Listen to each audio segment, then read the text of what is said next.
Joining us now, Peter Baker, Chief White House Correspondent for The New York Times and an NBC News political analyst. Also with us is Ambassador Ivo Daalder, former U.S. ambassador to NATO. So, Peter, where do the talks to end the war in Ukraine stand right now?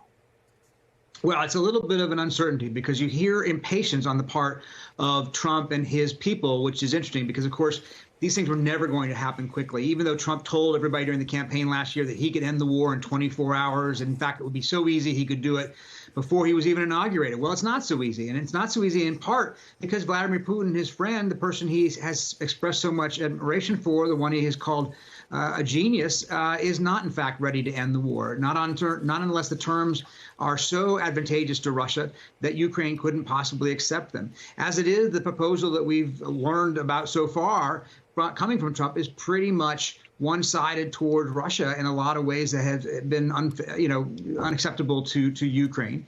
But these strikes that we're seeing and the pictures that you're showing right now indicate that Putin is not, in fact, ready for peace, and he's trying to take advantage on the battlefield of the latitude that Trump has given him by undercutting the Ukrainians. So we'll see whether this actually changes Trump's attitude, if he actually does seem to be angry at Putin in a way that changes his calculation. But so far, that hasn't been the case. Ambassador, 3 years into this invasion, 11 years after the Russians invaded Crimea, how does this possibly end? Well, I think the president's tweet this morning or post this morning for the first time actually had it right. This war ends when Vladimir stops. This war started because Vladimir Putin decided to annex Crimea and invade Ukraine. And rightly, as you mentioned, that happened in 2014.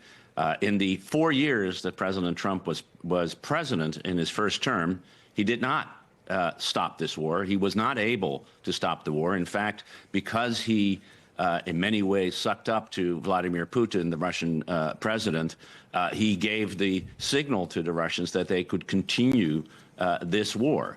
And we need to look at this war not just at what happened since February of 2022, but really since what's happening in February of 2014. This war's been going on for 11 years. Before the full-scale invasion, the Ukrainians had already lost major parts of their territory, and 30,000 soldiers had been killed.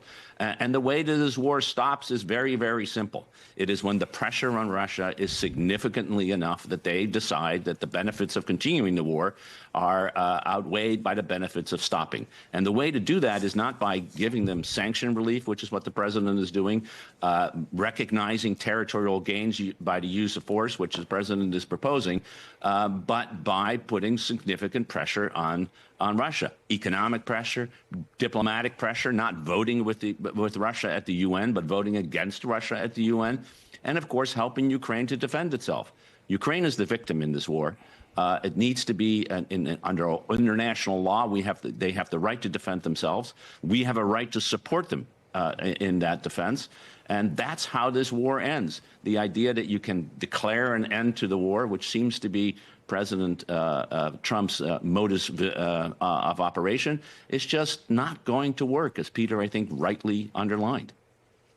Now, Ambassador, so much to dissect in what you're mentioning, but if we focus on 2014, on that Russian annexation of Crimea, taking Crimea, the world and the United States reacted with horror and never recognized it.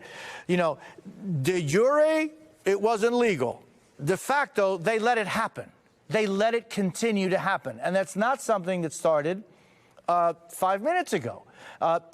When the world has not stood up and demanded that violations of, in the case of Ukraine, territory be returned or else, then it all falls on words. Ambassador, where is that divide, and how do you shorten that divide?